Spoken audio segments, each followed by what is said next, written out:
जय हिंद मेरे प्यारे बच्चों, welcome to Tanush Karora biology. और हम लोग पढ़ रहे थे बहुत ही प्यारा सा चैप्टर जिसका नाम है cell the unit of life. ये है चैप्टर नंबर 8 क्लास 11 की एनसीईआरटी का, है ना। ठीक है, तो देखते हैं आज हम लोग क्या क्या पढ़ने वाले हैं। आज हम लोग अच्छे से पढ़ेंगे डिटेल में प्रोकैरियोटिक सेल्स के बारे में, फिर हम पढ़ेंगे यूकैरियोटिक सेल्स के बारे में, फिर देखेंगे हम प्रोकैरियोटिक और यूकैरियोटिक सेल्स के बीच का डिफरेंस, देन देखेंगे प्लांट और एनिमल सेल्स के बीच का डिफरेंस। आ गई बात समझ? ठीक है, तो बढ़ जाएं आगे। चलो तो आगे बढ़ते हैं। तो प्रोकैरियोटिक सेल्स, ठीक है। Prokaryotic cells are represented by bacteria, blue green algae, mycoplasma and PPLO. तो बेसिकली जो प्रोकैरियोटिक सेल है उनके मेन एग्जांपल क्या है? अगर आपको प्रोकैरियोटिक सेल पढ़ना है तो कौन सी सेल के बारे में पढ़ो? बैक्टीरिया के बारे में पढ़ो, ब्लू ग्रीन एल्गे को पढ़ो, माइकोप्लाज्मा को पढ़ो और पीपीएलओ को पढ़ो। PPLO means pleuropneumonia like organisms. Okay, अच्छा। ब्लू ग्रीन एल्गे का एक और नाम होता है, इसको हम बोलते हैं साइनोबैक्टीरिया। क्या बोलते हैं? साइनोबैक्टीरिया। इसके नेम के साथ आपको कंफ्यूज होने की ज़रूरत नहीं है कि यहाँ पे एल्गे लिखा हुआ है सर और आप कह रहे हो साइनोबैक्टीरिया। तो बेसिकली ये अपेयर होता है ब्लू ग्रीन, इसीलिए। और पहले इसको कंफ्यूज कर लिया था किसके किसके साथ में? एल्गे के साथ में साइंटिस्ट ने कंफ्यूज कर दिया था, तो इसको नाम दे रहे थे ब्लू ग्रीन एल्गे। बट बाद में पता लगा इट्स अ बैक्टीरिया और इसको नाम दिया गया क्या? साइनोबैक्टीरिया। ठीक है, अच्छा। General generally smaller and multiply more rapidly than eukaryotic cell. जो प्रोकैरियोटिक सेल्स हैं उनकी खास बात क्या होती है कि ये साइज में छोटे रहेंगे और ज़्यादा जल्दी जल्दी मल्टीप्लाई होंगे in comparison to that of eukaryotic cell. ठीक है, pro means primitive and karyons mean nucleus. ठीक है ना। प्रो का मतलब क्या होता है? प्रिमिटिव यानी प्राचीन, जो बहुत पहले से रह रहे हैं, और कैरियॉन मतलब न्यूक्लियस। ठीक है, अच्छा। अब यहाँ पे आप कुछ इमेजेस देखिए जो आपको दिखा रही हैं वायरसेस बैक्टीरिया और आपको किसकी दिखा रहे हैं? वायरस बैक्टीरिया और वायरस, पीपीएलओ और बैक्टीरिया। ठीक है, और नीचे इनके साइजेस रखे हुए। ठीक है, चलो तो आपने देखा। चलो अपन आगे चलते हैं।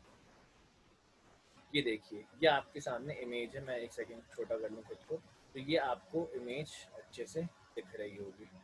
ठीक है ना। ये जो इमेज है, ये बेसिकली है क्या? ये एक बैक्टीरियल सेल की इमेज है। ठीक है, क्या क्या दिख रहा है इसमें आपको? ये देखो, इसमें आपको दिख रहे हैं राइबोसोम्स।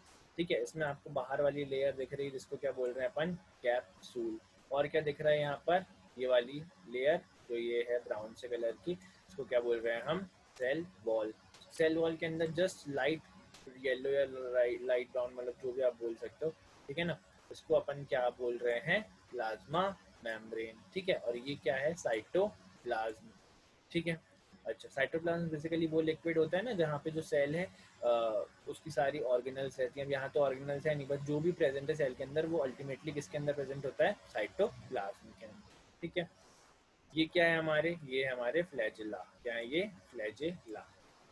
ठीक है, ये क्या है? फिम्बरी। क्या दिख रहा है ये आपको? फिम्बरी। ठीक है, अच्छा। और ये क्या दिख रहा है आपको? Chromosomal DNA. और ये क्या है यहाँ पर प्रेजेंट? Plasmid DNA. ठीक है, अब चलो एक एक करके अपन प्रोकैरियोट्स में और क्या क्या होता है इन सब के बारे में जानेंगे। कोई शक? मेरे ख्याल से नहीं। चलो तो आगे बढ़ते हैं। एक बार मैं अपनी इसको क्लियर कर लूँ। चलो, लेट्स मूव ऑन। देखो, bacteria very greatly in shape. ठीक है ना, बैक्टीरिया जो होते हैं उनका जो शेप होता है वो अलग अलग हो सकता है। ठीक है, एग्जाम्पल के तौर पे बेसिकली मेन जो होते हैं वो 4 शेप होते हैं। कौन से? Bacillus that are rod like, coccus that are spherical, vibrio that are comma shaped, spirillum that are spiral shape. ठीक है ना। बैक्टीरिया में vary greatly in shape, they can be bacillus, coccus, vibrio, spirillum. ठीक है, अच्छा। मेरे पास मेरे जो नोट्स हैं मैं उनको एक बार देख लूँ, और मैं आपको एक चीज़ और बताता हूँ जो एक्स्ट्रा है यहाँ पर, आप उसको नोट ज़रूर कर लेना। ठीक है, bacteria according to the name and structure. ठीक है, अगर सिंगल स्फेरिकल होगा, क्या बोला मैंने? अगर single single spherical single spherical single spherical को क्या बोल देंगे अपन? कोका है। क्या बोल देंगे? कोका है। हाँ, नहीं तेरा कोका। कोका कोका नहीं करना, सुखी नहीं बन जाना। ਤੁਹਾਨੂੰ ਇਹ याद रखना है कि सिंगल स्फेरिकल को की बोल देने मतलब क्या बोलते हैं? कोका। कोका नहीं सर, कोकाय बोलते हैं। क्या बोलते हैं? कोकाय। ठीक है ना, क्या बोलते हैं इसको? कोकाय बोलते हैं। उसके बाद अगर डबल स्फेरिकल होगा तो डिप्लोकोकाई, अगर डबल स्फेरिकल होगा तो क्या बोल देंगे, डिप्लोकोकाई, ठीक है। अगर डबल सिंगल है, सिंगल स्फेरिकल है तो कोकाई, अगर डबल स्फेरिकल है तो डिप्लोकोकाई, क्या बोलेंगे, डिप्लोकोकाई, डिप्लोकोकाई, ठीक है। याद रहेगा आपको, नोट भी करते जाओ, ठीक है। अच्छा, अगर चेन ऑफ कोकाई होगी, ठीक है, तो अपन क्या बोलेंगे, स्ट्रेप्टोकोकस, क्या बोलेंगे, स्ट्रेप्टोकोकाई या स्ट्रेप्टोकोकस। बेसिकली चेन है ये, ऐसी पूरी की पूरी चेन है, ये सारे कोकस मतलब स्फेरिकल बैक्टीरिया एक दूसरे के साथ साथ रहते हैं, क्या बनाकर, एक चेन बनाकर, ठीक है। तो इस टाइप की जो चेन दिख रही है आपको, उसको हम क्या बोल देंगे, स्ट्रेप्टोकोकाई, क्या बोल देंगे, स्ट्रेप्टोकोकाई, STREPTOCOCCI, स्ट्रेप्टोकोकाई, ठीक है। ये आपको बात समझ में आया, आया या नहीं आया, है ना। अब आपके दिमाग में आ रहा सर अगर 4 रह रहे होंगे तो बोलेंगे टेट्राड कोकाई, ठीक है ना। बेसिकली 4 मीन्स टेट्रा, है ना। तो क्या बोलेंगे हम इनको, टेट्रा, टेट्राड, ठीक है। कोई डाउट, मेरे ख्याल से नहीं। आगे बढ़ जाऊं, है ना, इतना कुछ समझ में आ गया सब कुछ, ठीक है। चलो, अगर आपने नोट ना किया हो तो पीछे जाके नोट कर लीजिए, पॉज करके नोट कर लिया करो, है ना। चलो, आ गई समझ। चलो, let's move on to the next. अच्छा, नेक्स्ट थिंग क्या, अगर बंच ऑफ कोकाई होगा तो, अगर बंच ऑफ कोकाई होगा तो क्या बोलेंगे, ठीक है। अगर बंच ऑफ कोकाई, ढेर सारे कोकाई हैं एक साथ, ये ऐसे, ठीक है, here it is bunch of cocci, जैसे ग्रेप्स का बंच होता है ना, देखा होगा ग्रेप्स का बंच, खाए हो नहीं खाए हो, नहीं सर 120 रुपये किलो नहीं, चलो कोई नहीं खा लो। अच्छा ठीक है, तो बेसिकली ये क्या है हमारा, स्टेफाइलोकोकस, क्या है ये, स्टेफाइलोकोकस, क्या है ये, staphylo, STAPHYLO, staphylococcus, COCCUS, staphylococcus. कोई डाउट, मेरे ख्याल से नहीं, ठीक है। स्टेफाइलोकोकस किसको बोला अपन ने, बेसिकली बंच ऑफ कोकाई को बोला, है ना। याद रहेगा आपको। बेसिकली कोका जो होता है, मतलब जो नाक में पहनती है लड़कियां, उन्हें अपन कोका बोलते हैं, और गाना भी हाई नहीं तेरा कोका कोका। तो बेसिकली याद रखते हैं, जो कोका होता है वो भी रिंग, रिंग कैसी होती है, बेसिकली गोल रहती है ना, स्फेरिकल शेप। तो ऐसे ही जो बैक्टीरिया, जो स्फेरिकल शेप बैक्टीरिया रहता है, उसके लिए अपन वर्ड क्या यूज करते हैं, कोका है। अगर वो सिंगल होगा तो बेसिकली कोका है, दो होंगे तो डिप्लोकोका है, चेन ऑफ कोकस होगा तो बेसिकली स्ट्रेप्टोकोकस या स्ट्रेप्टोकोका है, और अगर बंच ऑफ कोका है तो स्टेफाइलोकोकस, ठीक है।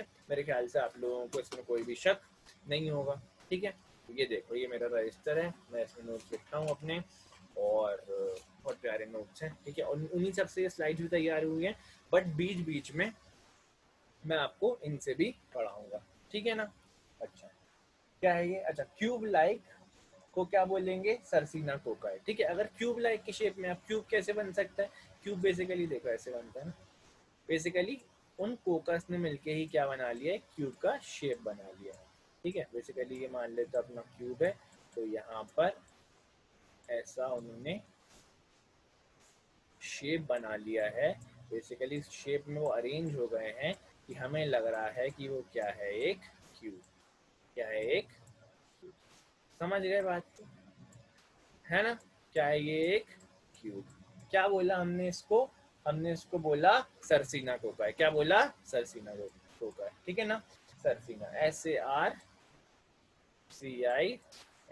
सरसीना कोका, सरसीना कोका, ओके। कोई डाउट, मेरे ख्याल से नहीं। तो बढ़ जाऊं आगे, ठीक है, बढ़ जाता हूँ। ये सब कुछ समझ में आया ना आपको, चलो, वेरी गुड, ठीक है। ये सब कुछ समझ में आया तो बहुत अच्छी बात है।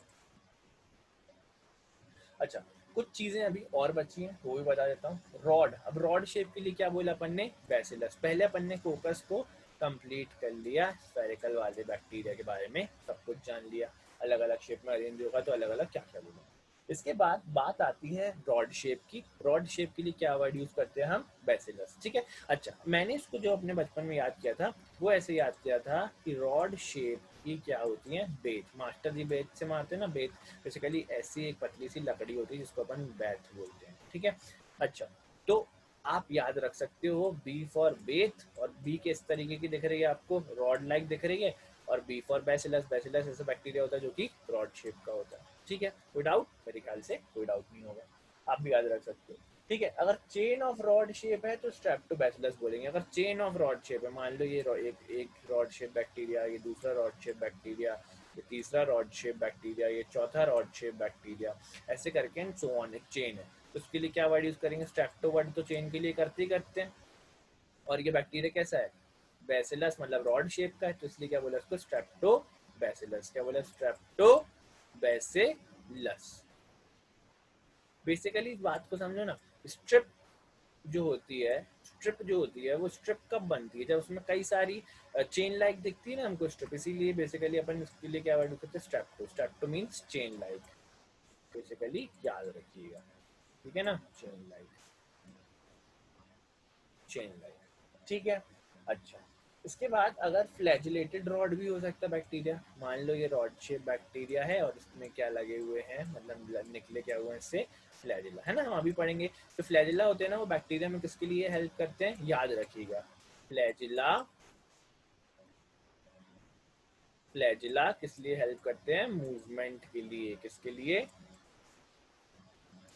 मूवमेंट के लिए, ठीक है। देखो अभी अपन ने ऊपर देखा था, ये देखो ये फ्लैजिला है ना, देखा था कि नहीं देखा था? है ना, ये वाला स्ट्रक्चर देखो, मैं बनाता हूँ, ये वाला स्ट्रक्चर ये, ठीक है। और ये यहाँ पे लिखा भी है, ये क्या है? फ्लैजिला।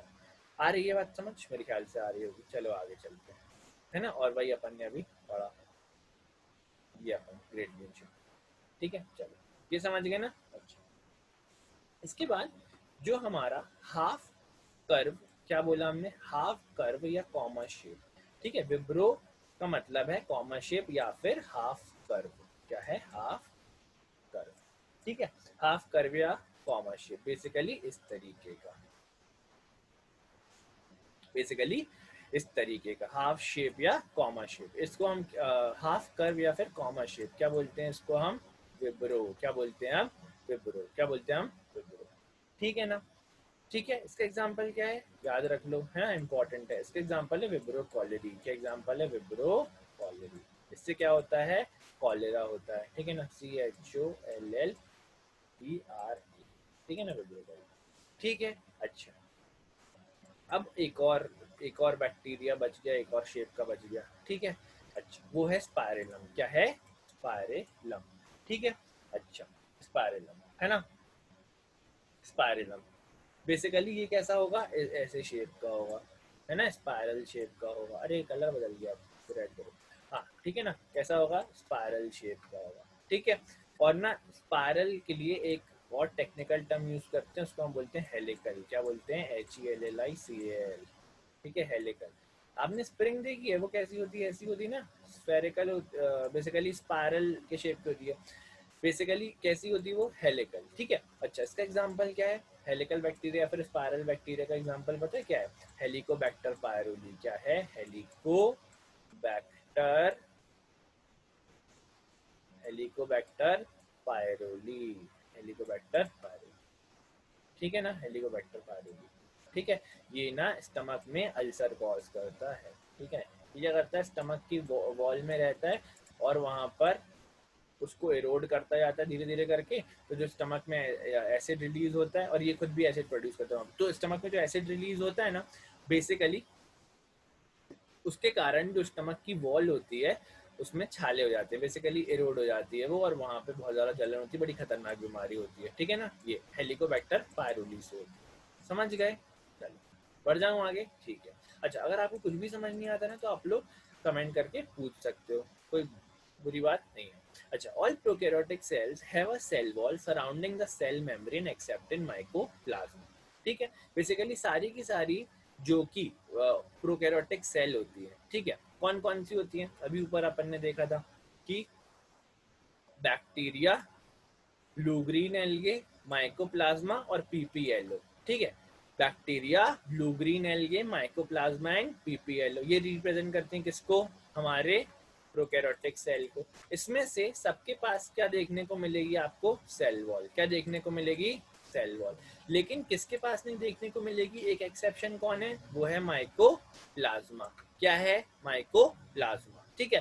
बैक्टीरिया के पास सेल वॉल देखने को मिलेगी आपको, है ना? और प्रोकैरियोटिक फॉर एग्जांपल के साइनोबैक्टीरिया या फिर ब्लू ग्रीन एल्गी के पास देखने को मिलेगी, बट माइकोप्लाज्मा में देखने को नहीं मिलेगी। इसमें आपको सेल मेम्ब्रेन देखने को मिलेगी, surrounding cell membrane except mycoplasma. Basically कह रहे हैं कि सेल वॉल जो है वो सेल मेम्ब्रेन के बाहर की कवरिंग हर जगह मिलेगी, लेकिन माइकोप्लाज्मा में सिर्फ सेल वॉल मिलेगी, सॉरी सिर्फ सेल मेम्ब्रेन मिलेगी। ठीक है, सिर्फ सेल मेम्ब्रेन मिलेगी। अच्छा, मैं आपको एक चीज बताता हूँ, इसमें ना tri layered cell wall cell membrane होती है। कैसी? 3 लेयर्ड। ठीक है, mycoplasma has 3 layered cell membrane. ठीक है, सेल मेम्ब्रेन that is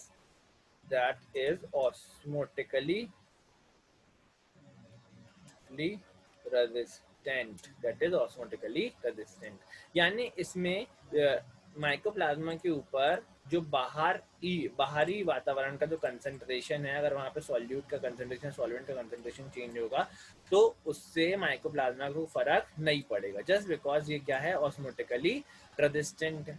आ रही है बात समझ? ठीक है ना, है ना?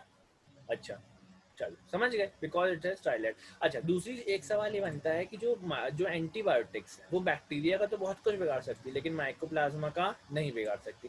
और आप ये समझ सकते हो कि mycoplasma is a bacteria without cell wall, is a bacteria without cell wall, मतलब एक बैक्टीरिया है बिना सेल वॉल के, is a bacteria without cell wall, bacteria without cell wall. ठीक है ना, bacteria without cell wall, it's a bacteria without cell wall. ये बात आ गई समझ? मेरे ख्याल से आ गई होगी, है ना? चलो तो अपन आगे बढ़ते हैं, ये याद रखो। The fluid matrix filling the cell is the cytoplasm. Bacteria में भी, प्रोकैरियोटिक सेल्स में भी बेसिकली जो फ्लूइड मैट्रिक्स भरा है, जेली लाइक सब्सटेंस भरा है सेल के अंदर, वो क्या है? Cytoplasm. There is no well defined nucleus, और कोई भी वेल डिफाइंड न्यूक्लियस हम लोगों को देखने नहीं मिलेगा, नो वेल डिफाइंड न्यूक्लियस। ठीक है, अच्छा। जेनेटिक मटेरियल इज नेकेड, जो जेनेटिक मटेरियल है उसके अलावा कोई भी कवरिंग नहीं present, not enveloped by a nuclear membrane called as nuclear.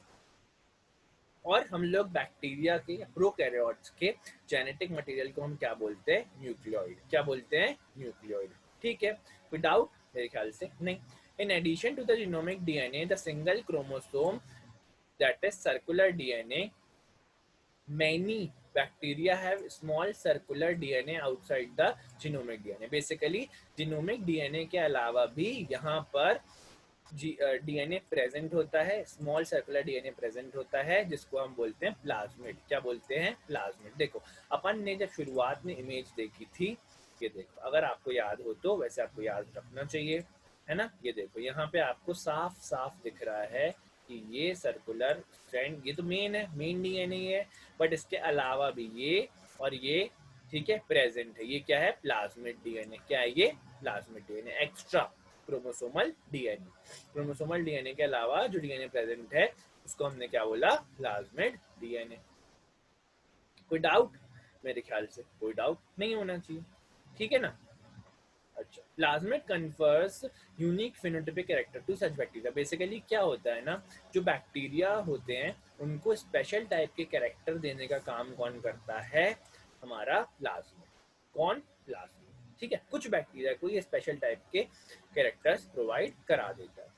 One such character is resistant to antibiotics. ऐसा एक कैरेक्टर क्या है?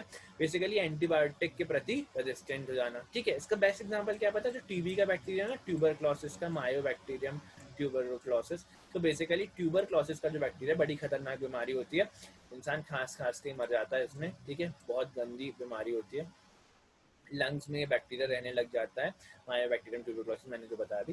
ठीक है, तो बेसिकली इसका जो और इंडिया में हर साल 4.5 लाख से 5 लाख लोग इस बीमारी की चपेट में आते हैं और उनका निधन हो जाता है। ठीक है, बेसिकली तो मरने वालों का काउंट है ना, चपेट में तो ज़्यादा आते होंगे। तो बेसिकली, ठीक है, तो टीबी, हाँ, तो मैं क्या बोल रहा था, तो इसका जो बैक्टीरिया है ना वो रेजिस्टेंट है, एंटीबायोटिक रेजिस्टेंट है।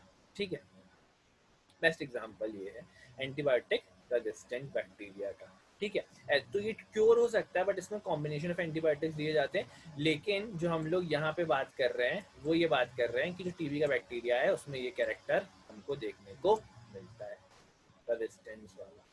रेजिस्टेंस बोले तो बेसिकली एंटीबायोटिक इसको मार नहीं पाएगी, ठीक है ना। और एंटीबायोटिक मालूम है किस पे काम करती है? एंटीबायोटिक काम करती है सेल वॉल पे। किस पे काम करती है? एंटीबायोटिक काम करती है सेल वॉल पर, ठीक है ना, सेल वॉल पे, ठीक है। तो एंटीबायोटिक जो है वो माइकोप्लाज्मा को तो वैसे ही नहीं मार सकती, क्योंकि आपको मालूम है रीजन, माइकोप्लाज्मा एक ऐसा बैक्टीरिया है जिसके पास सेल वॉल नहीं है ना। ये आई बात समझ? चलो वेरी गुड, ये भी समझ गए होगे है ना कि टीबी का बैक्टीरिया जो है वो एंटीबायोटिक रेजिस्टेंट है। अच्छा ठीक है। Plasmid DNA is used to monitor bacterial transformation with foreign DNA. क्या होता है बेसिकली, जो बाहर का क्या होता है, जब बायोटेक्नोलॉजी पढ़ोगे आप लोग, क्या पढ़ोगे? बायोटेक्नोलॉजी। तो जब अपन बायोटेक्नोलॉजी पढ़ेंगे 12th क्लास में, तब अपन लोग वहाँ पे बैक्टीरियल ट्रांसफॉर्मेशन के बारे में पढ़ेंगे, ठीक है। वहाँ पे हर्शियन चेज नाम के एक साइंटिस्ट थे, दो साइंटिस्ट थे, उन्होंने बैक्टीरियल ट्रांसफॉर्मेशन एक्सपेरिमेंट किया था, ठीक है। चलो वो अपन अब आगे देखेंगे, बट अभी चलो आगे बढ़ते हैं। No organelles are found in prokaryotic cells. Prokaryotic cells में हम लोगों को कोई भी ऑर्गेनल्स देखने को नहीं मिलते, राइबोसोम्स को छोड़कर। राइबोसोम को अगर आप हटा देंगे तो प्रोकैरियोटिक एकदम हुक्का है, कुछ नहीं है उसके पास, ठीक है। गरीब है बेचारा, बस कोई भी सेल ऑर्गेनल नहीं है राइबोसोम को छोड़ के। Prokaryotic have something unique in form of inclusion, और इनमें इंक्लूजन के तौर पर कुछ यूनिक चीज़ें प्रेजेंट होती हैं, कुछ अलग सी चीज़ें जो हमको यूकैरियोट्स में देखने को नहीं मिलेंगी, ठीक है ना, वो हम लोगों को यहाँ पे देखने को मिलती, ठीक है ना। तो ये बात आप लोग समझ गए होंगे, ठीक है। अच्छा, specialised form of cell membrane called mesosome is present, ठीक है। बेसिकली जो सेल मेम्ब्रेन होती है ना, उसी की इनफोल्डिंग्स रहती हैं, क्या? मीजोसोम। क्या रहती है? मीजोसोम, ठीक है। मीजोसोम भी बहुत हेल्प करता है। अच्छा, ये सारी पॉइंट्स तो जैसे एनसीईआरटी के थे। अब हम कुछ बाहर के पॉइंट्स देख लेते हैं जो कि एग्जाम्स में पूछे जाते हैं, तो काफ़ी एसेंशियल है इनको समझना, ठीक है। तो अब मैं व्हाइट बोर्ड खोलता हूँ आपके सामने और अपन थोड़ा बहुत उसमें देखते हैं। अच्छा, तो खुल गया व्हाइट बोर्ड। चलो अब एक एक करके मैं पॉइंट लिखता जाता हूँ, आप लोग भी नोट करते जाना और सुनते जाना और समझते जाना, ठीक है। तो पहला point, 70s ribosome found in prokaryotes have units 50s and 30s। देखो, अच्छा, राइबोसोम हम अच्छे से डिटेल में पढ़ेंगे, पर पहले ये समझ लो कि जो राइबोसोम है ना, हमेशा उसकी क्या होती है, दो दो यूनिट्स होती है, दो सब यूनिट्स, ठीक है। बेसिकली जो राइबोसोम है वो अकेला नहीं होता, वो दो यूनिट से मिलके बना होता है, ठीक है। एक होती है स्मॉलर, एक छोटी होती है, और एक होती है बिगर, ठीक है। एक स्मॉलर सब यूनिट होती है, एक बिगर यूनिट होती है, ठीक है। अच्छा, समझ गए इस बात को? अच्छा, चलो तो अब मेन चीज समझते हैं अपन कि प्रोकैरियोट्स में, देखो prokaryotes in prokaryotes ribosome have two subunits that are एक सेकेंड, हाँ। सबसे पहले तो ना, जो राइबोसोम, एक चीज और बता देता हूँ मैं। जो राइबोसोम होता है ना, उसको अपन एस से रिप्रेजेंट करते हैं। किससे? एस से। बेसिकली अपन ने बोला कि 70s राइबोसोम है। कैसा है? 70s राइबोसोम है। कैसा है? 70s ribosome. या फिर हम बोलते हैं क्या है? 80s ribosome. क्या है? 80s ribo. आ रही है ना बात समझ, ठीक है ना? 70s। और यहाँ पे जो एस है ना, एस ये दिखा रहा है स्वेडबर्ग यूनिट को। किसको? स्वेडबर्ग यूनिट को। किसको शो कर रहा है ये? स्वेडबर्ग यूनिट को, ठीक है ना। स्वेडबर्ग एक साइंटिस्ट है, उन्होंने ये यूनिट दी थी। बेसिकली क्या होता है कि ना, जो प्रोकैरियोट जो जो राइबोसोम होता है उसकी दो सब यूनिट होती है ना। तो बेसिकली एक मशीन होती है लैब के अंदर, ठीक है, उसको हम बोलते हैं सेंट्रीफ्यूगल मशीन। क्या बोलते हैं? Centrifugal machine. सेंट्रीफ्यूगल मशीन क्या बोलते हैं बेटा इसको अपन? सेंट्रीफ्यूगल मशीन, ठीक है, सेंट्रीफ्यूगल मशीन। तो लैब में क्या करते हैं इसको अपन, जब क्या करते हैं बेसिकली, जब अपने को दोनों यूनिट्स को अलग करना होता है, तो अपन उस सेंट्रीफ्यूगल मशीन को ऐसी वो होती है, यहाँ पे उसमें टेस्ट ट्यूब रखने का खांचा होता है, और उसकी खास बातें रहती है, वो ऐसे गोल गोल घूमती है, ऐसे ऐसे ऐसे, ठीक है, ऐसे ऐसे ऐसे ऐसे ऐसे ऐसे घूमती है, ठीक है। तो बेसिकली कितने राउंड के बाद, कितने राउंड के बाद राइबोसोम अलग हो जाते हैं, कितने कितने राउंड के बाद राइबोसोम अलग हो जाता है सारी ऑर्गेनेल से, तो वो एक ये बड़ा वाला पार्ट बन गया 70s, ठीक है। अच्छा कि 70, तो इसलिए हमने क्या बोला इसको 70s कि 70 राउंड घुमाओगे, ठीक है, उस प्रोकैरियोटिक सेल को, तो 70 राउंड के बाद राइबोसोम उस सेल के मैट्रिक्स से पूरा अलग हो जाएगा, ठीक है। अच्छा, तो प्रोकैरियोटिक में हमको क्या देखने को मिलता है, 70s टाइप का राइबोसोम देखने को मिलता है, ये समझ गए। अब इस 70s टाइप के राइबोसोम की दो सब यूनिट होती है, अभी बात होती है सब यूनिट्स की। वो कब कब अलग होती है, वो होती है एक बार 50 टाइम्स घुमाओ और एक बार 30 बार घुमाओ, ठीक है। तो एक सब यूनिट 50 बार घूमने पर अलग हो जाती है, दूसरी सब यूनिट 30 बार घूमने पर अलग हो जाती है। तो अब ये मत बोलना कि सर 50 + 30 = 80 होता है, यहाँ पे 70 क्यों आया। तो यहाँ पे प्लस माइनस नहीं चल रहा सीधा सीधा, यहाँ पे उन राउंड की गिनती चल रही है। आ रही है ना बात समझ, ठीक है। तो ये समझ गए कि प्रोकैरियोट्स में हमको राइबोसोम किस टाइप का मिलता है, वो हमको मिलता है 70s टाइप का। किस टाइप का, 70s टाइप का, ठीक है। उसके बाद जो हमारा क्या प्रोकैरियोट्स में 70s टाइप का, और 70s टाइप के राइबोसोम की दो सब यूनिट कौन सी होती है, 50s और 30s। ये बात आई कि नहीं समझ, ठीक है, वेरी गुड, ठीक है ना। अच्छा, उसके बाद mesosomes are found in prokaryotes are enfoldings of plasma membrane called are analogous to mitochondria। Basically जो हमारी एक चीज और जो अभी अपन ने मीजोसोम के बारे में पढ़ा ना देखो अब बोलोगे सर कहाँ पढ़ा, अरे अभी तो पढ़ा, याद होगा ना। ये देखो, ये अपन ने जो मीजोसोम के बारे में पढ़ा, ये जो है ये these मीजोसोम, ठीक है। अब मीजोसोम का काम क्या होता है, बेसिकली ना ये एनालोगस टू माइटोकॉन्ड्रिया होते हैं। क्या होते हैं, एनालोगस टू माइटोकॉन्ड्रिया, ठीक है। मैं इसको अच्छे से लिख देता हूँ। Analogous means similar in function, analogous means similar in function, ठीक है। एनालोगस टू माइटोकॉन्ड्रिया, माइटोकॉन्ड्रिया आपको पता है माइटोकॉन्ड्रिया क्या करता है, माइटोकॉन्ड्रिया करता है रेस्पिरेशन। क्या करता है, रेस्पिरेशन, ठीक है ना। रेस्पिरेशन करता है, ग्लूकोज को कन्वर्ट कर देता है काय के अंदर, बेसिकली ग्लूकोज को अल्टीमेटली काय में कन्वर्ट कर देता है, CO2 H2O, और हमको क्या देता है, एनर्जी देता है माइटोकॉन्ड्रिया। तो बेसिकली जो मीजोसोम है, अब मीजोसोम जो है वो किस में प्रेजेंट है, बैक्टीरिया में, क्योंकि वहां पे माइटोकॉन्ड्रिया प्रेजेंट नहीं है, ठीक है। और क्या करता है भाई मीजोसोम का function, central mesosome help in DNA replication and cell division. साथ में मीजोसोम जो है वो और भी फंक्शन में हाथ बटाता है कि माइटोकॉन्ड्रिया अलग है ना, बस उसका एक ही काम कर रहा है मीजोसोम, क्या, हमारा रेस्पिरेशन, किसमें, बैक्टीरिया में, क्योंकि यूकैरियोटिक सेल में तो आपको माइटोकॉन्ड्रिया देखने को मिलेगा। ये समझ गया पूरा, हाँ। अब दूसरी बात ये कि सेंट्रल मीजोसोम, बेसिकली जो मीजोसोम होते हैं ना, मीजोसोम मीजोसोम, हाँ, mesosomes help in cell division and cell wall formation. Basically ये डीएनए रेप्लिकेशन में मदद करेगा, डीएनए रेप्लिकेशन मतलब डीएनए का अमाउंट बढ़ा, बेसिकली जब सेल डिवाइड होती है ना तब डीएनए को डबल करना पड़ता है, ठीक है। प्रोसेस को क्या बोलते हैं, रेप्लिकेशन। बेसिकली डीएनए का डीएनए कोई भी चीज मल्टीप्लाई होती है ना, मतलब अपनी तरह और बनती है, तो अपन बोलते हैं रेप्लिकेशन, ठीक है। रेप्लिका मतलब कॉपी। तो क्या बोला मैंने, मीजोसोम किसमें हेल्प करता है, mesosome helps in DNA replication, DNA replication में हेल्प करेगा, ठीक है। इसको मैं उठा के अच्छी जगह रख देता हूँ, कहाँ रख दूँ बताओ, तो एक सेकंड सिलेक्ट करता हूँ, यहाँ रख देता हूँ, ठीक है ना। अच्छा, अब और थोड़ा सा दे, हाँ, ठीक है, चलिए।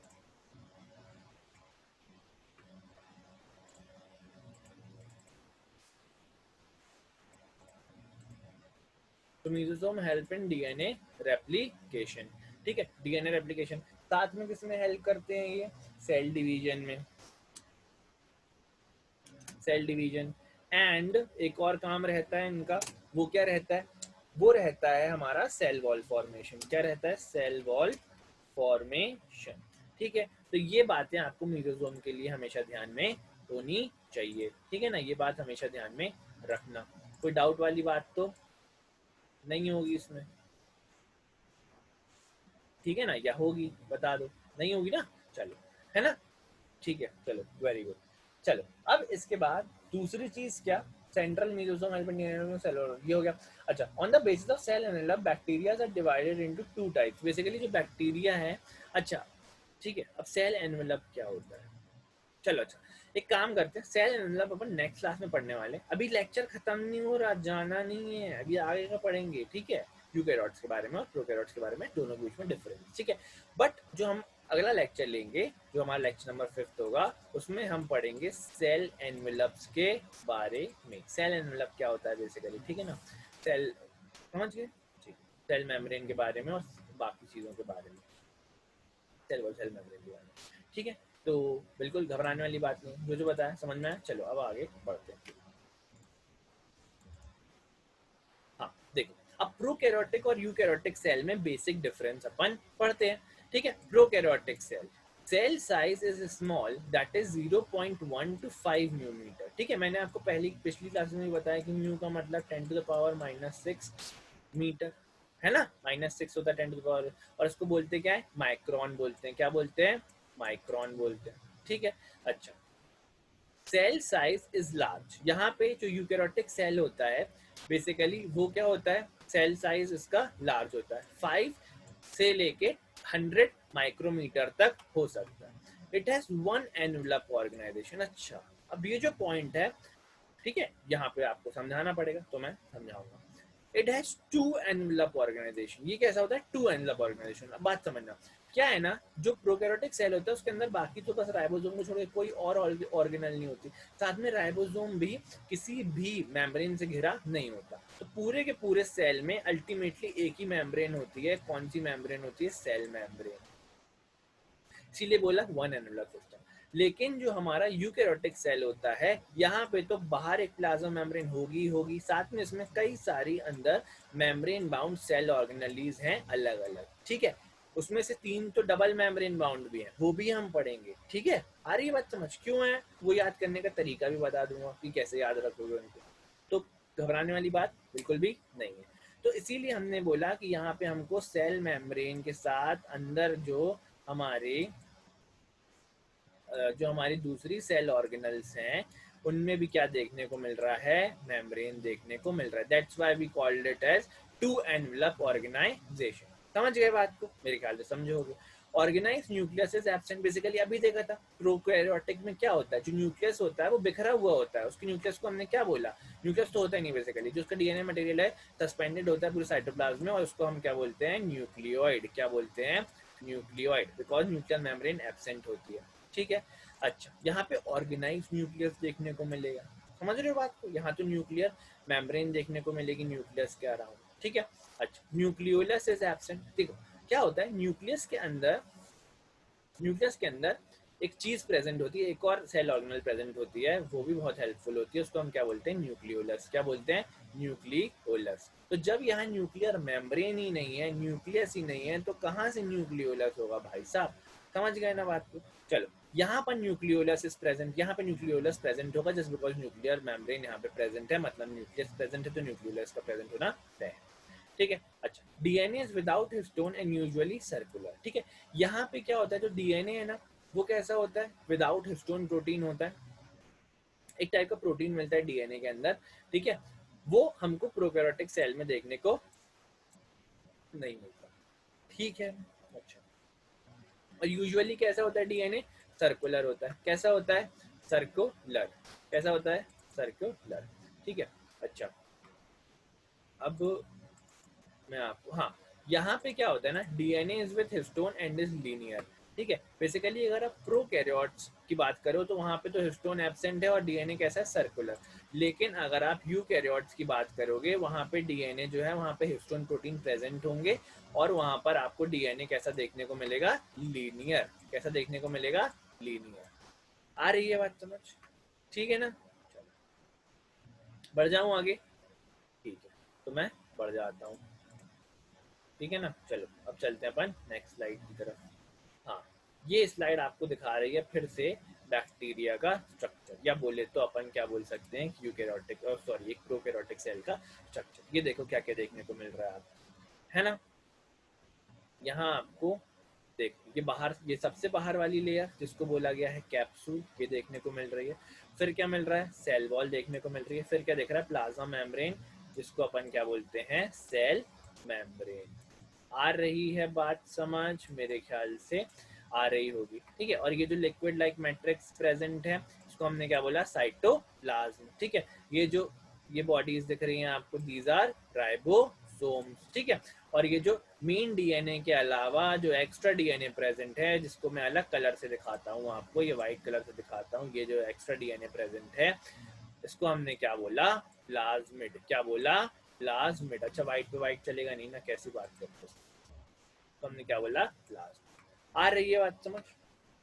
और ये जो स्ट्रक्चर उभरे हुए हैं यहाँ से, दीज आर कॉल्ड एज पिलाए। क्या बोला अपन ने इसको, पिलाए, ठीक है। कोई शक, मेरे ख्याल से नहीं, ठीक है। अब एक बार, हाँ, ये देखो, एक्चुअली ना क्या है कि अब मैंने छोटा सा लिखा क्योंकि इसके सामने मेरा कैमरा रखा हुआ था, ठीक है, इसीलिए छोटा करना पड़ा।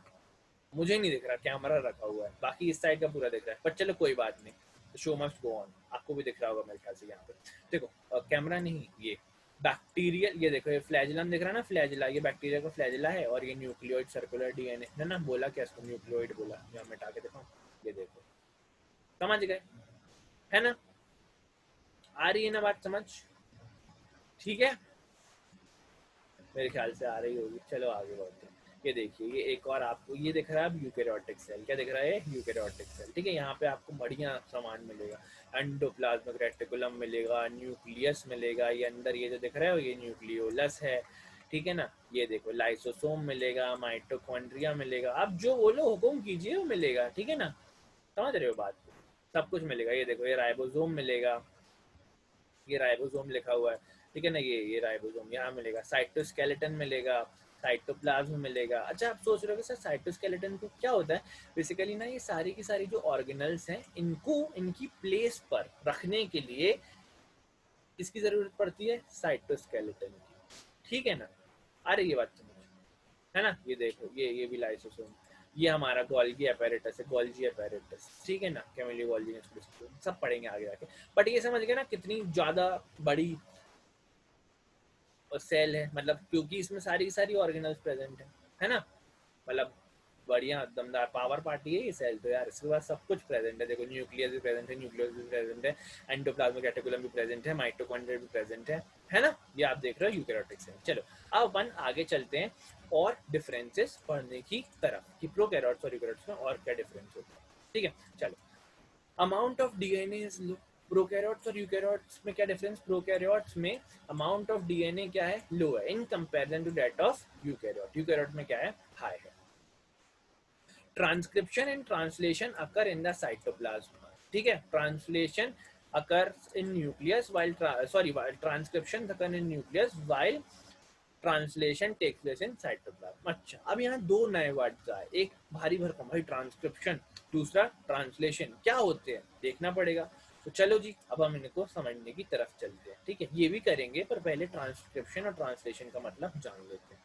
देखो ट्रांसक्रिप्शन और ट्रांसलेशन का मतलब, transcription is the process by which information in a strand of DNA is copied into a new molecule of messenger RNA। Basically ना आरएनए भी आगे जाके पढ़ेंगे कि दो चीजें होती है, डीएनए होता है, एक आरएनए होता है। DNA represents deoxy ribonucleic acid and RNA represents ribonucleic acid, ठीक है। और बेसिकली जो आरएनए होते हैं ना वो 3 टाइप के होते हैं, सब पढ़ेंगे अपन, एमआरएनए, आरआरएनए और टीआरएनए। बट देखो यहाँ पे सिंपल सी बात समझो कि डीएनए के स्ट्रैंड पे किसका बनना, एमआरएनए का बनना, is called as transcription. DNA से एमआरएनए का बनना बस याद रखना क्या होता है, ट्रांसक्रिप्शन। ट्रांसक्रिप्शन का मतलब क्या होता है, याद रखोगे क्या, डीएनए से एमआरएनए का बन जाना, डीएनए से एमआरएनए का बन जाना, इट्स नोन एज ट्रांसक्रिप्शन, बस याद रखना, ठीक है। डीएनए से एमआरएनए का, डीएनए से एमआरएनए का, डीएनए से एमआरएनए का, डीएनए से एमआरएनए का, ट्रांसक्रिप्शन ट्रांसक्रिप्शन, समझ गए। तो इसको भी याद रखना, डीएनए से आरएनए जब बने तब ट्रांसक्रिप्शन, ठीक है। अच्छा ठीक है। अच्छा एक चीज और होती है, देखो जब डीएनए से, अब एमआरएनए हटा दो, बस यही बात रखना, डीएनए से जब आरएनए बने तब क्या बोलते हैं अपन, ट्रांसक्रिप्शन, ठीक है। अच्छा यहाँ से एक बहुत ही बेहतरीन सा पॉइंट निकल के आया, मैं ज़्यादा तेज तो नहीं पढ़ा रहा, हाँ वो आप कर रहे हो ना स्पीड के साथ, अगर लग रहा हो कि तेज पढ़ा रहा हूँ तो कमेंट करके बता सकते हो, ठीक है। अगर यहाँ तक आए हो तो सर यहीं हमने यहीं तक देखा ही नहीं, चालू की बंद कर दी, क्या बड़बड़ बड़बड़ कर रहा है पता, ठीक है। अगर ऐसे वाली पार्टी हो तो कोई बात नहीं, नहीं तो अगर यहाँ तक आए हो और पढ़ रहे हो दिल लगा के तो बता देना, तेज पढ़ा रहा हूँ तो धीरे कर दूंगा, धीरे पढ़ा रहा हूँ तो तेज कर दूंगा, तो कोई बात नहीं है दिक्कत वाली। अच्छा, तो मैं क्या बोल रहा था, ट्रांसक्रिप्शन समझ गए, जब डीएनए से आरएनए बने तब ट्रांसक्रिप्शन, जब आरएनए से डीएनए बने तो, जब आरएनए से डीएनए बने तो रिवर्स ट्रांसक्रिप्शन। क्या बोलते हैं इसको, रिवर्स ट्रांसक्रिप्शन। रिवर्स ट्रांसक्रिप्शन भाई उल्टा हो गया ना, पहले डीएनए से आरएनए बन रहा था, बोला ट्रांसक्रिप्शन, अब आरएनए से डीएनए बन रहा है, बोला रिवर्स ट्रांसक्रिप्शन। ठीक है, बोलोगे सर हमको काहे बताया, क्यों बताया, ये जरूरत क्या है, तो जरूरत है बिकॉज अपन जब एचआईवी पढ़ेंगे तब एचआईवी का जो वायरस है, एचआईवी बोले तो ह्यूमन इम्यूनो डेफिशिएंसी वायरस, और ads acquired immuno deficiency syndrome जो ये डिसीज करता है एचआईवी, बेसिकली उसके अंदर क्या प्रेजेंट रहता है, आरएनए, और वो बॉडी में जाके क्या होता है, हमारी बॉडी में जाके रिवर्स ट्रांसक्रिप्शन होता है और फिर बनता है डीएनए और आगे मल्टीप्लाई करता जाता है, वो प्रोसेस होती है अलग से। बट ये याद रखना कि आरएनए से डीएनए बनेगा रिवर्स ट्रांसक्रिप्शन, डीएनए से आरएनए बनेगा तो ट्रांसक्रिप्शन। ठीक है, अब दूसरी जो प्रोसेस है, दूसरी प्रक्रिया जो यहाँ पे आपको देखने को मिलती है, जो लिखी हुई है यहाँ पे बहुत ही प्यारे तरीके से, उसको हम बोलते हैं ट्रांसलेशन। क्या बोलते हैं, translation. Translation refers to the process of creating proteins from an mRNA template। ठीक है, बेसिकली जो ट्रांसलेशन है, ठीक है, उसमें क्या होता है, प्रोटीन बनता है mRNA से। जब बेसिकली mRNA से प्रोटीन बना, mRNA से प्रोटीन बना, उसको अपन ने बोला ट्रांसलेशन। क्या बोला, ट्रांसलेशन। अब रिवर्स ट्रांसलेशन जैसा कुछ नहीं होता, ठीक है, बस ट्रांसलेशन होता है। ठीक है, नेक्स्ट तुम बोलो सर ट्रांसक्रिप्शन था तो सर रिवर्स ट्रांसक्रिप्शन था, तो सर ट्रांसलेशन है तो रिवर्स ट्रांसलेशन है, तो टाटा, ऐसा कुछ नहीं है। ठीक है ना, ये समझ गए, ये समझे कि नहीं समझे, जब आरएनए से प्रोटीन बने तब ट्रांसलेशन, आरएनए से प्रोटीन ट्रांसलेशन, आरएनए से प्रोटीन ट्रांसलेशन। ठीक है, समझ गए, चलूँ आगे, ठीक है, तो जी चलता हूँ जी, ठीक है ना, ये सब कुछ समझ गए होगे, चलो आगे चलते हैं। अच्छा अच्छा अच्छा, आगे क्यों, पीछे चलो ना, अभी तो दो ही चीजें, हाँ ये दो पॉइंट पढ़ते हैं। अब है protein synthesis occur only in cytoplasm. ठीक है, बेसिकली हम बुलेट नहीं आने, बट ये समझो, यहाँ पे प्रोटीन सिर्फ कहाँ बनता है, साइटोप्लाज्म में। कहाँ बनता है, साइटोप्लाज्म में। और यहाँ पे protein synthesis takes place in cytoplasm, mitochondria and plastid, mitochondria and plastid. इसका रीजन पता क्या, प्रोटीन बनाने के लिए डीएनए जो है, डीएनए भाई, डीएनए पहले क्या बनाएगा, प्रोटीन बनाना तो कैसे प्रक्रिया चलती है, डीएनए पहले बनाएगा एमआरएनए। ठीक है ना, अभी देखा अपन ने क्या बोला प्रोसेस को, ट्रांसक्रिप्शन। एमआरएनए क्या बनाएगा, प्रोटीन। क्या बनाएगा, प्रोटीन। क्या बोला था, ट्रांसलेशन। बोला था कि नहीं, ठीक है। अच्छा, तो ट्रांसक्रिप्शन कहाँ, ट्रांसक्रिप्शन और ट्रांसलेशन दोनों ही साइटोप्लाज्म हो जाएंगे, क्योंकि भाई साहब इसके पास तो न्यूक्लियस है ही नहीं। ट्रांसक्रिप्शन जो है, यूकैरियोटिक की बात करें, ये अपन ने प्रोकैरियोटिक की बात की थी, यूकैरियोटिक की बात करें तो ट्रांसक्रिप्शन जो है वो होता है न्यूक्लियस में, और ट्रांसलेशन जो है वो होता है साइटोप्लाज्म में। ठीक है, चलो बहुत सही बात है। Protein synthesis occurs only in cytoplasm, but यहाँ पे किसमें, प्रोकैरियोट्स में, जस्ट बिकॉज क्योंकि यहाँ पे हमारे पास जहाँ पे डीएनए होता है ना मेनली, वहां पर ही क्या होता है, प्रोटीन सिंथेसिस टेक प्लेस होती है। अच्छा, यहाँ पे प्रोटीन सिंथेसिस साइटोप्लाज्म में भी होगी, माइटोकॉन्ड्रिया में भी होगी और प्लास्टिड में भी होगी। ठीक है, याद है मैंने अभी बताया था कि 3 जगह डबल मेम्ब्रेन होती है, तो 3 जगह डबल मेम्ब्रेन होने का कारण है, माइटोकॉन्ड्रिया में होती है, क्लोरोप्लास्ट में होती है, chloroplast is a kind of plastid जो हम पढ़ेंगे, और एक होती है हमारे न्यूक्लियस में होती है। ठीक है, तो इन तीनों जगह डीएनए प्रेजेंट होता है। क्या प्रेजेंट होता है, डीएनए, तो इसीलिए यहाँ पे प्रोटीन सिंथेसिस हो सकती है। ठीक है ना, समझ रहे हो बात को, चलो मेरे ख्याल से समझ रहे हो। अब चलो अब लास्ट पॉइंट पढ़ते हैं, ठीक है, कि लास्ट पॉइंट क्या बोलता है इस वाली स्लाइड के। ठीक है ना, लास्ट वाली इस वाली स्लाइड के लास्ट पॉइंट क्या बोलते हैं। ठीक है, respiratory enzymes are associated with plasma membrane. Simple सी बात है भाई, जो प्रोकैरियोटिक था, ये क्या है, ये प्रोकैरियोटिक है, ये यूकैरियोटिक है। जो प्रोकैरियोटिक था उसमें जो प्लाज्मा मेम्ब्रेन की इनफोल्डिंग थी, वहीं पर मीजोसोम थे, उन्हीं की इनफोल्डिंग से मीजोसोम बने थे, और वही काम कर रहे थे क्या, काय में, रेस्पिरेशन में, just because they are analogous to mitochondria. ठीक है, अच्छा, समझ रहे हो ना बात को, तो इसीलिए रेस्पिरेटरी एंजाइम सिर्फ वहां पर प्रेजेंट होंगे। Respiratory enzymes are present in cytoplasm, लेकिन यूकैरियोटिक्स में जो रेस्पिरेटरी एंजाइम्स हैं वो साइटोप्लाज्म में भी प्रेजेंट है और माइटोकॉन्ड्रिया में भी प्रेजेंट है, ठीक है ना। रेस्पिरेटरी एंजाइम्स रेस्पिरेटरी एंजाइम्स जो है वो माइटोकॉन्ड्रिया में भी प्रेजेंट है और हमारे साइटोप्लाज्म में भी प्रेजेंट है। समझ गए बात को? आ रही है बात समझ? क्योंकि यूकैरियोटिक में मेन जो काम करता है रेस्पिरेशन का वो कौन करता है? माइटोकॉन्ड्रिया। बढ़ जाऊं आगे, ट्रांसक्रिप्शन ट्रांसलेशन अभी देखा। अच्छा, अब फिर से एक बार, मतलब फिर से नहीं, आगे की डिफरेंस देखते हैं।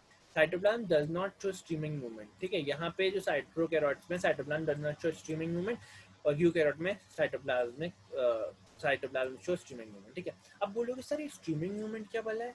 तो भाई साहब मैंने इसीलिए आप लोगों के लिए, भाई साहब और उनकी बहन जी, ठीक है, हमारी जो शिष्या होगी, तो मैं क्या बोल रहा था कि हाँ, तो मैंने ये स्ट्रीमिंग मूवमेंट को अभी समझाया अगली स्लाइड में। ये देखो, ये देखो, देख भी लो, चल भी लो। हाँ, चल गया।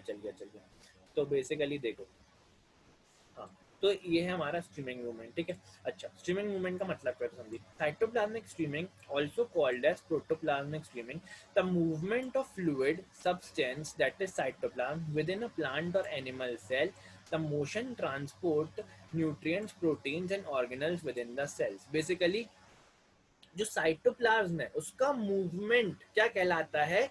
Streaming movement. क्या कहलाता है?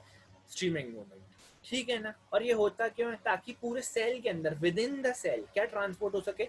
न्यूट्रिएंट्स ट्रांसपोर्ट हो सके, प्रोटीन ट्रांसपोर्ट हो सके और ऑर्गेनल्स एक जगह से दूसरी जगह जा सके। समझ रहे हो? अब मान लो पढ़ेंगे अपन कि लाइसोसोम जो रहता है ना, वो दूसरी ऑर्गेनल को एंगल्फ कर सकता है, तो क्या होगा? वो ऑर्गेनल इसके पास आएगी, हो सकता है, या ये लाइसोसोम उसके पास जाएगा। दोनों करवाने के लिए हम लोगों को साइटोप्लाज्म का मूवमेंट कराना पड़ेगा, तब जाके वो साइटोप्लाज्म जो है, बेसिकली साइटोप्लाज्म में वो तैरता तैरता मूव करता करता उस ऑर्गेनल तक पहुंच सकता है जो अब एफिशिएंट नहीं बची और उसको अब ये खाएगा, ठीक है। और बाकी डाइजेशन का भी काम करता है। बाकी चीज समझ रहे हो, मेन चीज वो है, ठीक है ना। ये सब कुछ समझे कि साइटोप्लाज्म का मूवमेंट होता है, ठीक है। साइटोप्लाज्म के मूवमेंट को अपन ने क्या बोला? स्ट्रीमिंग मूवमेंट बोला, ठीक है। चलिए, तो ये समझ गए। राइबोसोम और 70th टाइप, ठीक है ना। बेसिकली ये देखो, इसको थोड़ा छोड़ दो। हाँ, तो बेसिकली राइबोसोम किस टाइप के होते हैं? 70th टाइप के। पर ये तो अपन शुरू में ही देख चुके थे, है ना। याद है 70s की? बताओ, सब यूनिट बताओ। 50s और 30s, 50s और 30s। अच्छा, यूकैरियोटिक में कैसे होते हैं? 80s टाइप के, ठीक है सर। मतलब एक बार सेल को डाल के 80 बार सेडिमेंटेशन अपन ने मशीन में, सेंट्रीफ्यूगल मशीन में घुमाया तो स्वेडबर्ग यूनिट जो निकल के आई वो 80s निकल के आई, ठीक है। फिर इसकी सब यूनिट को अलग करने के लिए करना पड़ेगा सर। तो सब यूनिट को अलग करने के लिए सर आपको बताएंगे, वो है 60s सब यूनिट होती है इसकी एक, और एक होती है 40s। एक 60s सब यूनिट होती है और दूसरी होती है 40s सब यूनिट, ठीक है ना। कोई डाउट? मेरे ख्याल से नहीं। समझ गए? ये याद रखना इंपॉर्टेंट है, ठीक है। अच्छा, spindle apparatus is not form during division. Basically spindle apparatus जो होता है वो फॉर्म नहीं होता इसमें डिवीजन में। जब अपन सेल डिवीजन पढ़ेंगे ना, सेल डिवीजन, तब आप लोगों को ये सारी बातें और अच्छे से क्लियर होंगी। अभी बस याद रखो, स्पिंडल apparatus यहाँ पे फॉर्म नहीं होता प्रोकैरियोट्स में, क्योंकि यहाँ है ना, क्योंकि यहाँ पे सेंट्रोमियर नाम की सेल ऑर्गेनल भी प्रेजेंट नहीं होती, बट यहाँ पे स्पिंडल apparatus फॉर्म होता है। वो क्या होता है अपन देखेंगे बाद में, ठीक है, सब कुछ। बट अभी याद रखना कि प्रोकैरियोट में स्पिंडल apparatus फॉर्म नहीं होता और यूकैरियोट में स्पिंडल apparatus फॉर्म होता है। Microtubules and microfilaments commonly absent, ठीक है। यहाँ पे माइक्रोफिलामेंट और माइक्रोट्यूब्यूल्स प्रेजेंट होते हैं, ठीक है ना। समझ गए बात को? आ रही है बात समझ? चलो, बढ़ जाऊँ आगे, ठीक है, तो बढ़ जाता हूँ, ठीक है। एक बात देख लूँ, कोई पॉइंट छूट तो नहीं गया? बिल्कुल भी नहीं छूट गया, है ना। एकदम सही पट्टे चक दिए सीता आज, ठीक है। बोले सर पंजाबी बोलते आप? हाँ, तो मैं पंजाबी हूँ, और दूसरी बात पंजाबी तो नाइस लैंग्वेज है। अच्छा चलो, अब अपन एक चीज और पढ़ेंगे, वो है प्लांट सेल और एनिमल सेल में डिफरेंस। क्या पढ़ने वाले? प्लांट और एनिमल सेल में डिफरेंस। रेडी एकदम? चलो स्टार्ट करें। चलो फिर से एक नए सफर पे चलते हैं। अभी अपन एक सफर करके आए हैं, कौन सा?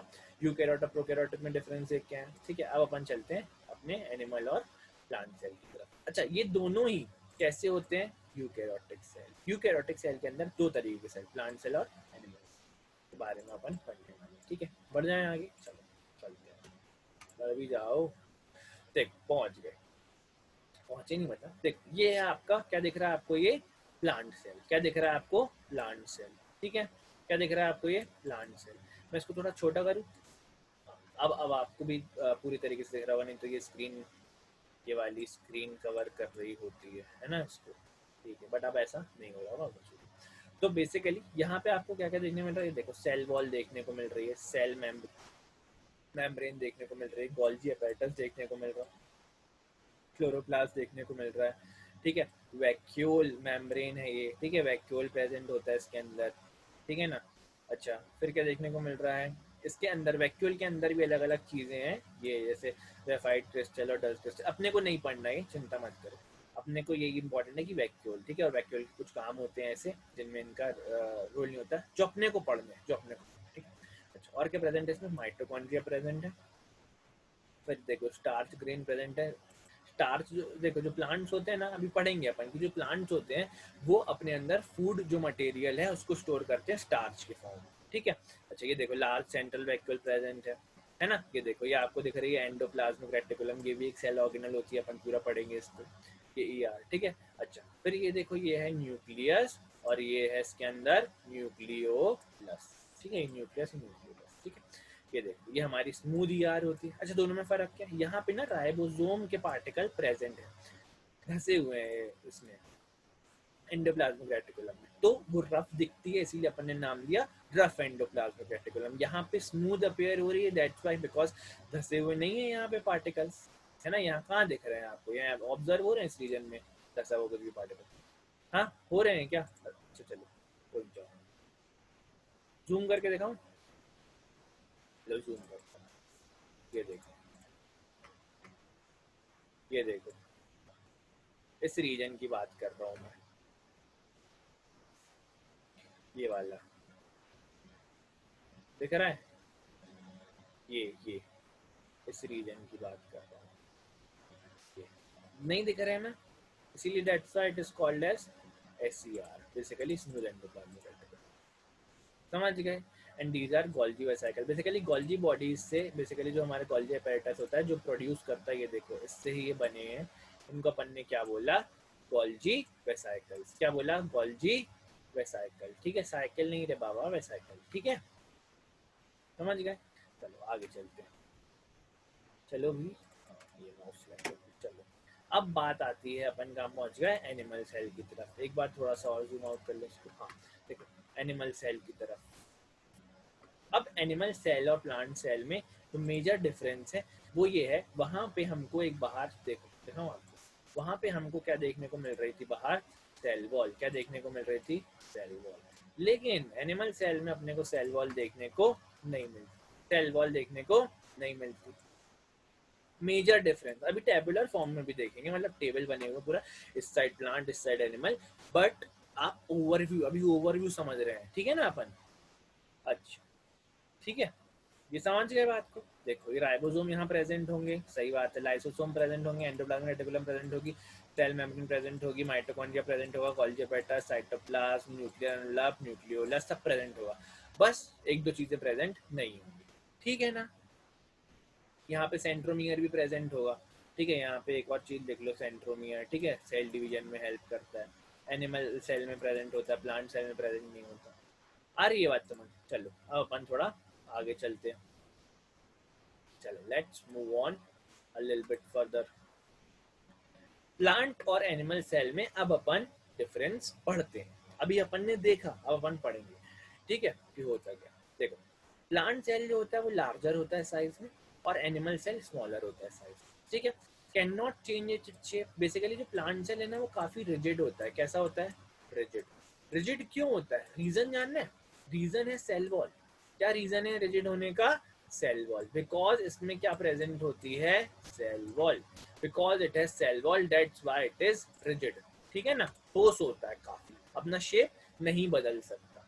लेकिन जो हमारा लेकिन जो हमारा एनिमल सेल है उसकी खास बात क्या है, ये अपना शेप बदल सकता है। खुद सोचो, आरबीसी जो है, जो हमारी आरबीसी, फॉर एग्जांपल अगर हम आरबीसी को ले लें, तो आरबीसी तो पतली नसों से जो हमारी वेन्स होती हैं वहाँ से भी जाती हैं, जो कि उनका diameter in comparison to arteries थोड़ा सा बड़ा होता है, ठीक है। तो वो पतली वाली नली से भी निकल, पतली वेसल से, ब्लड वेसल से भी निकल गई और मोटी से भी निकल गई, ठीक है। तो पतली से निकलने के लिए क्या ज़रूरत थी उनकी कि वो फ्लेक्सिबल हो, ठीक है, समझ रहे हो बात।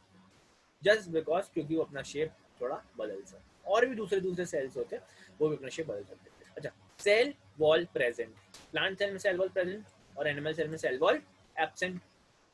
Nucleus lies on one side, ठीक है। प्लांट सेल में जो न्यूक्लियस है वो एक तरफ रहता है क्योंकि बीच में तो वैक्यूल है ना। और यहाँ पे एनिमल सेल में क्या खास बात है कि न्यूक्लियस जो है वो सेंटर में होता है, ठीक है। एक बार और इमेज दिखाऊं तो तुम लोगों के दिमाग में बात जाएगी। देखो एनिमल सेल में तुम लोगों को दिख रहा होगा कि जो न्यूक्लियस है, ये जो अपना ये जो न्यूक्लियस है ये क्या है, सेंट्रली प्लेस्ड है, ठीक है। लेकिन वहीं अगर मैं बात करूं प्लांट सेल की तो वो क्या है, यहाँ पर है। देखो एनिमल सेल में यहाँ था, पीछे वाला ट्रेस है, ये देखो, देखो एनिमल सेल में यहाँ पे था, प्लांट सेल में यहाँ पे है। तो इसलिए हमने बोला एनिमल सेल में सेंट्रल होता है और प्लांट सेल में पेरिफेरल होता है, या फिर टूवर्ड्स द वॉल या फिर टूवर्ड्स द पेरिफेरी, ठीक है ना, basically towards the this part. Okay, centre में नहीं प्रेजेंट होता। सेंटर में क्या प्रेजेंट होता है, बड़ा सा वैक्यूल, ये दिस इज द वैक्यूल। आ रही है बात समझ। चलो now let's move on to the next point. अच्छा, plastids are present, plant cell में ना प्लास्टिड प्रेजेंट होते हैं, ठीक है, और एनिमल सेल में प्लास्टिड एब्सेंट होते हैं, ठीक है। ये देखो जो अपन ने प्लास्टिड जो होते हैं ना उनके भी तीन टाइप होते हैं, टाइप नहीं सर, टाइप, हाँ ठीक है, टाइप भाई सर सुन लिया, या उनकी बहन जी सुन लिया, मेरी तो शिष्या होगी। तो बात समझ रहे हो ना। अच्छा, plastids are present, plastids are absent, ठीक है। क्लोरोफिल प्रेजेंट, क्लोरोफिल एब्सेंट, यहाँ पे क्लोरोफिल प्रेजेंट होगा, यहाँ पे क्लोरोफिल एब्सेंट होगा, ठीक है ना। लार्ज सेंट्रल वैक्यूल प्रेजेंट, यहाँ पे लार्ज सेंट्रल वैक्यूल देखने को मिलेगा, यहाँ पे स्मॉल सेंट्रल, यहाँ पे सेंट्रल तो देखने मिलेगा, देखने ही नहीं मिलेगा, यहाँ तो स्मॉल वैक्यूल मिलेगा टुवर्ड्स द पेरिफेरी, यानी बीच में कोई जगह नहीं होगी वैक्यूल की। आ रही है बात समझ, समझ गए। अच्छा, क्लोरोफिल क्या करता है, पढ़ा हो बचपन, क्लोरोफिल की मदद से ही तो लीफ खाना बना पाती है ना। ये सनलाइट को ट्रैप करने में मदद करता है बेसिकली, इसी कारण लीफ जो है वो हरी दिखाई देती है, ये बात भी है, ठीक है ना। पढ़ेंगे अपन क्लोरोफिल के बारे में भी जब अपन फोटोसिंथेसिस पढ़ेंगे, है ना, अच्छे से। चलो ये समझ में आया। अब बात करते हैं, चलो बस ये लास्ट चीज़ है, थोड़ा और समझ लेते हैं, फिर आपको और मेरा सफ़र आज के लिए यहीं तक। अपन मिलेंगे अगले लेक्चर में, अभी ख़त्म नहीं हुआ है, अभी बच्चा है ना। ये वाली साइड कर, plant cell, mitochondria are less, plant cell में माइटोकॉन्ड्रिया क्या होते हैं, कम नंबर में होते हैं, और एनिमल सेल में ज़्यादा नंबर में होते हैं, ठीक है। Centrioles are usually absent, basically centriole absent ही होते हैं प्लांट सेल में, और सेंट्रियोल प्रेजेंट होते हैं किसमें, हमारे एनिमल सेल में, है ना, सेंट्रियोल, ठीक है। मैंने पीछे सेंट्रोएंट्रोमियर लिख दिया था क्या, हाँ उसको मत याद रखना, सेंट्रियोल याद रखना, ठीक है। सेंट्रोमियर इज डिफरेंट है, सेंट्रियोल इज डिफरेंट। सेंट्रियोल ही मदद करता है किसमें, सेल डिवीजन में। अच्छा, Golgi apparatus occurs as distinct unit called as dictyosome, basically Golgi apparatus जो प्लांट सेल में प्रेजेंट होती है उसको अपन क्या बोलते हैं, डिक्टियोसोम, क्या बोलते हैं, डिक्टियोसोम। प्लांट सेल की यह खास बात होती है जो गोल्जी एपेरेटस इसमें प्रेजेंट है, इसमें उसको अपन क्या बोलेंगे, डिक्टियोसोम, ठीक है। बेसिकली क्या होता है, जो प्लांट और एनिमल सेल है ना, जो देखो प्लांट सेल में ना, सॉरी, जो एनिमल सेल है उसमें हम लोगों को आ, भी देखने को मिलती है क्या, गोल्गी एपेटस, देखो यहाँ पे प्रेजेंट है गोल्गी एपेटस, ये देखो गोल्गी एपेटस। और हमें एनिमल सेल, सॉरी ये एनिमल सेल है और ये प्लांट सेल है, दोनों में देखने को मिल रही है, ठीक है। लेकिन हम लोग जो प्लांट सेल की गोल्गी एपेरेटस है उसको हम क्या बोलते हैं, डिक्टियोसोम, क्या बोलते हैं, डिक्टियोसोम। ये वर्ड याद रखेंगे आप, पक्का, ठीक है, वेरी गुड, है ना। लाइसोसोम आर रेयर, यहाँ पे लाइसोसोम हमको देखने को बहुत कम मिलते हैं, ठीक है। टिपिकल लाइसोसोम प्रेजेंट, और यहाँ पे हमको लाइसोसोम देखने को मिलता है। Reserve food material is starch, plant cell में याद रखना, प्लांट सेल में जो रिजर्व फूड मटेरियल है वो क्या होता है, स्टार्च, क्या होता है, स्टार्च। और starch is also polymer of glucose. आ रही है बात समझ, अच्छा ठीक है ना, starch is also polymer of glucose, है ना, ये बात आपको समझ आ रही होगी, ठीक है। अच्छा अच्छा, अब अपने को क्या, हाँ और यहाँ पर एनिमल सेल में रिजर्व्ड फूड मटेरियल क्या होता है? Glycogen. It is also polymer of glucose. But animal में ग्लाइकोजन के फॉर्म में रहेगा, प्लांट में स्टार्च के फॉर्म में रहेगा. Cytokinesis occur by cell plate method. ठीक है, साइटोकाइनेसिस का मतलब है बेसिकली सेल का डिवाइड हो जाना. क्या होता है? सेल का डिवीजन. सेल का डिवीजन. ठीक है. अच्छा, सेल का डिवीजन बेसिकली जो सेल डिवीजन बता दूं, बहुत बताते हो सर. चलो सेल डिवीजन में बताऊंगा. ठीक है, चलो सेल डिवीजन में बताऊँ अभी मैं. तो बेसिकली ये समझ लो सेल का डिवाइड होना है साइटोकाइनेसिस. ठीक है. अच्छा, तो साइटोकाइनेसिस जो है वो अकर होती है सेल प्लेट मेथड. किस मेथड से? सेल प्लेट मेथड से. और यहाँ पर जो एनिमल सेल में साइटोकाइनेसिस होती है वो सेल फरो मेथड से होती है. बेसिकली ये एक प्लांट सेल है, अगर इसको डिवाइड होना होगा तो यहाँ पे क्या होगा? प्लेट का फॉर्मेशन होगा. ठीक है, और फिर ये दोनों अलग अलग हो जाएंगे. ठीक है ना, ऐसे प्लेट का फॉर्मेशन होगा और फिर ये अलग अलग अपने को देखेंगे. ठीक है. बट अगर मैं बात करूं एनिमल सेल की, अगर मैं बात करूं एनिमल सेल की, तो उसमें जो हम लोगों को देखने को मिलेगा वो कुछ ऐसा देखने को मिलेगा. पूरे में दिया यार, वो हमको कुछ अच्छा, मैं समझ गया.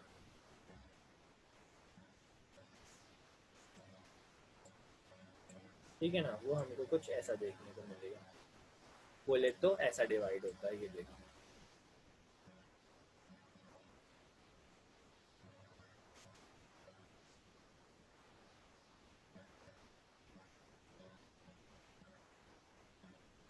और फिर अल्टीमेटली पहले तो ये ऐसा कुछ होगा. अरे यार ये वाला तुम भूल जाओ. ठीक है ना, ये समझो बड़ा सा सेल था, उसको डिवाइड होना था, तो सबसे पहले ये होगा. ठीक है ना, ऐसे ऐसे. ठीक है, वहाँ पे अंदर से डिवाइड होगा, यहाँ से बीच में से फरो आएगा. ठीक है, और फिर लास्ट में ये हम लोगों को कुछ ऐसे दो अलग अलग दिखने लग जाएंगे. प्लेट बनी क्या? नहीं बनी, फरो बना. इसीलिए क्या बोला? सेल फरो, या फिर बोला कंस्ट्रक्शन. ठीक है. Plant cell can synthesise all amino acid. Plant cell की खास बात होती है कि इनमें सारे के सारे अमीनो एसिड बन जाते हैं. ठीक है. बट अमीनो एसिड क्या होते हैं? बेसिकली प्रोटीन को बनाने वाली units. Units of proteins are called as amino acid. ठीक है ना, units of protein are called as amino acid. Units of protein are called as amino acid. Are called as amino acid. ठीक है ना. और एनिमल सेल जो होती है वो सिंथेसाइज नहीं कर पाती सारे के सारे अमीनो एसिड को. याद रखना, animal cells can not synthesize all amino acids, but plant cell can synthesise all amino acid. ठीक है, तभी तो अपन लोगों को प्रोटीन की जरूरत होती है, तो अपन दाल खाते हैं. ठीक है ना. अरे ना बात बोलते हैं ना दाल में प्रोटीन होता है, तो दाल कहाँ से मिल रही है? प्लांट्स. ठीक है. और बेसिकली ये याद रखना कि प्लांट सेल जो है वो कंप्लीट सिंथेसाइज कर लेता है. जो हम लोग नहीं कर पाते ना अपनी बॉडी में सिंथेसाइज नहीं कर पाते, बट उनकी नीड तो है, तो हम लोग एक्सटर्नल सोर्स से लेते हैं, फूड से लेते हैं बेसिकली अपन. ठीक है, समझ गए. चलो, तो अब अपन मिलेंगे नेक्स्ट क्लास में. ठीक है. Till then keep learning to be continued. मतलब चैप्टर चलेगा, ये टॉपिक खत्म हो गया है. प्लांट सेल एनिमल सेल का डिफरेंस, प्रोकैरियोट यूकैरियोटिक सेल का डिफरेंस. ठीक है. कोई भी डाउट हो कमेंट सेक्शन में बेझिझक पूछ लेना. ठीक है. और यार अगर वीडियोस लेक्चर्स अच्छे लग रहे हैं तो अपने दोस्तों के साथ शेयर करो. ठीक है, बिकॉज शेयरिंग इज केयरिंग. जानते हो ना. अच्छा, है ना, शेयरिंग इज केयरिंग. और बस अपने मम्मी पापा से प्यार करो यार, वो बहुत इंपॉर्टेंट है इस दुनिया में. ठीक है. और पढ़ाई करो, मेहनत करो, पर याद रखो तुम भी बहुत इंपॉर्टेंट हो इस दुनिया में. ठीक है, तुम्हें भी कुछ बड़ा करना है अपनी लाइफ में. छोटा नहीं मरना. वो जिंदगी क्या यार जो किसी के काम नहीं आई, वो जिंदगी क्या जब हमने कुछ किया नहीं बड़ा. ठीक है. तो इसीलिए हमेशा बड़ा सोचो और मेहनत करो उस बड़े चीज़ को अचीव करने के लिए. ठीक है. तो बाय, मिलेंगे अपन नेक्स्ट लेक्चर में. ठीक है. एक चीज़ और, जानते हो सब्सक्राइब कैसे करते हैं? तो कर देना. ठीक है. उसके बाद नोटिफिकेशन कैसे आता है ये भी जानते हो कि बेल आइकन को हिट करना पड़ता है, दबा देना. और अगर अच्छी लगती है तो दोस्तों के साथ शेयर करना. और कोई डाउट होता है तो कमेंट सेक्शन में ज़रूर पूछना. ठीक है। Finally finally okay, bye, take care.